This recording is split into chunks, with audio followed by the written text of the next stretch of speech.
रहमानिर्रहीम। आज की इस वीडियो में मैं सॉन्ग्स ऑफ इनोसेंस की 5वीं नज़्म दी इन्फेंट जॉय को डिस्कस करूँगा। ये एक नज़्म है और बिल्कुल मुख्तसर सी नज़्म है जिसमें एक छोटा सा बच्चा है और उसकी माँ उसे पास बैठ के मुस्कुराता देख रही है, लोरियाँ दे रही है और उसकी ज़ुबान पढ़ रही है। तो चलिए स्टार्ट करते हैं आज की वीडियो। पंघूड़े में लेटा 2 दिन का ये बच्चा कहता है, I have no name, I am but 2 days old.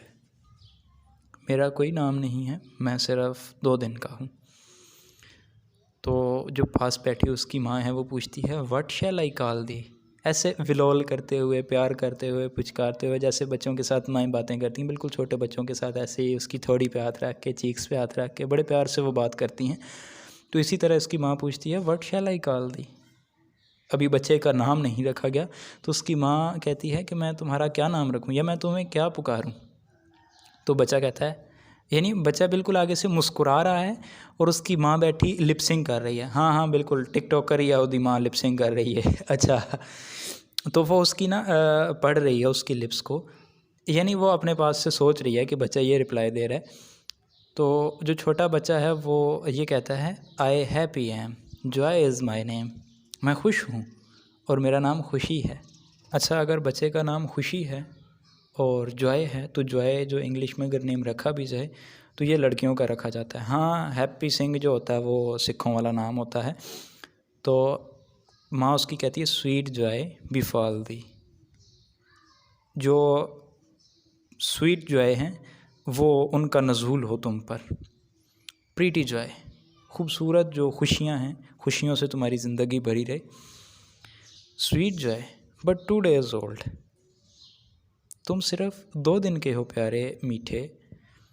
Sweet joy I call thee, मैं तुम्हें स्वीट जॉय ही पुकारूंगी।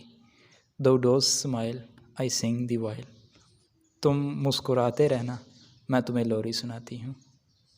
ये माँ की लोरियाँ अगर सुनी हो तो आप मिठास जानते होंगे। Thou dost smile I sing the while, तुम मुस्कुराते रहना, मैं लोरी सुनाती हूँ। और बच्चे का मुस्कुराना ही माँ के लिए सब कुछ होता है ना। माँ की ज़िंदगी बढ़ जाती है बच्चे के मुस्कुराने से, उसे मुस्कुराता देख, यानी खुशियों वाली ज़िंदगी बढ़ जाती है, गम ख़त्म हो जाती हैं। स्वीट जॉय बिफॉल दी, जो खूबसूरत रहमतें हैं या खुशियाँ हैं तुम वो समेटो, वो उनका नज़ूल हो तुम पर। यानी may sweet joy come to you, जो खुशियाँ हैं वो तुम पर नाजिल हों, तुम उन्हीं में रहो। तो एक तो ये हो सकती है इंटरप्रिटेशन इसकी कि जो इसकी बैठ के इसके साथ बातें कर रही है वो माँ है। लेकिन अगर हम दूसरे तरीके से देखें तो विलियम ब्लेक जो था ये फेरीज़ पे और इन चीज़ों पे बहुत ज़्यादा बिलीव किया करता था। जैसा कि मैंने कहा कि उसने कई दफ़ा ये दावा भी किया है कि मैं जा रहा था तो मुझे फ़लाँ दरख्त के नीचे फ़लाँ पैगंबर नज़र आए।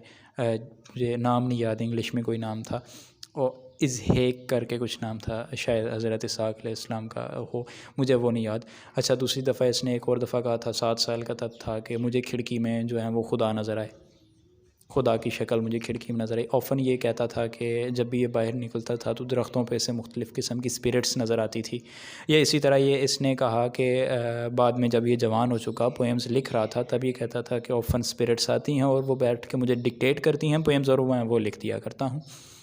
तो इस सब कंटेक्स्ट में देखें। और इसके अलावा अगर हम देखें तो विलियम ब्लेक की आगे हम और भी नज़में पढ़ेंगे जिसमें, अच्छा, जैसे हमने पहले पीछे बल्कि इंट्रोडक्शन में पढ़ी कि एक बच्चा आता है क्लाउड पे, दैट रिप्रेजेंट ए फेरी। फेरी तो नहीं कह सकते, वो कोई स्पिरिट, उसको स्पिरिट कह सकते हैं पास्टल साइड की, या कोई फरिश्ता कह सकते हैं। तो इसी तरह अगर यहाँ पे हम वो इंटरप्रिटेशन अप्लाई करें कि यहाँ पे कोई फेरी बैठी हुई है या कोई इसी तरह की रूह बैठ के बच्चों से बातें कर रही है तो और भी लुत्फ़ आएगा। यानी बच्चे को परियां खिला रही हैं, उनके साथ खेल रही हैं और वो उसके साथ बातें कर रही हैं और बच्चा उनके साथ रिप्लाई कर रहा है, मुस्कुरा रहा है। तो वो उसको लोरी सुना के बच्चे को सुलाने की कोशिश कर रही हैं। एक और इंटरप्रिटेशन भी एक क्रिटिक ने की हुई है, वो कहता है कि बच्चा अभी पैदा नहीं हुआ, वो रहम मादर में है, यानी he is in the womb of his mother. तो वहाँ पे उसके साथ जो परियां वो बातें कर रही हैं। तो यूँ भी अगर कर लिया जाए, बिल्कुल अभी कंसीव हुआ है बच्चा तो उसके साथ परियां बातें कर रही हैं तो भी इसमें कोई हर्जा नहीं है। लेकिन बेहतर यही है कि बच्चे को हम पैदा कर ही लें। यानी उसको वहाँ पे रखने की, वहाँ पे बातें करवाने के बजाय पैदा करवा के बातें करवा लेते हैं, हमारा क्या जाता है। तो बहुत ही मज़े की नज़्म थी, आपने देख ही ली होगी। तकरीबन इसकी यही 10 लाइनें हैं इसी तरह की छोटी छोटी पोएम्स हैं अक्सर। इसके बाद हम अगली पोएम को डिस्कस करेंगे, वो और भी सिग्निफिकेंट पोएम है। तो जुड़े रहिएगा। अल्लाह हाफ़िज़।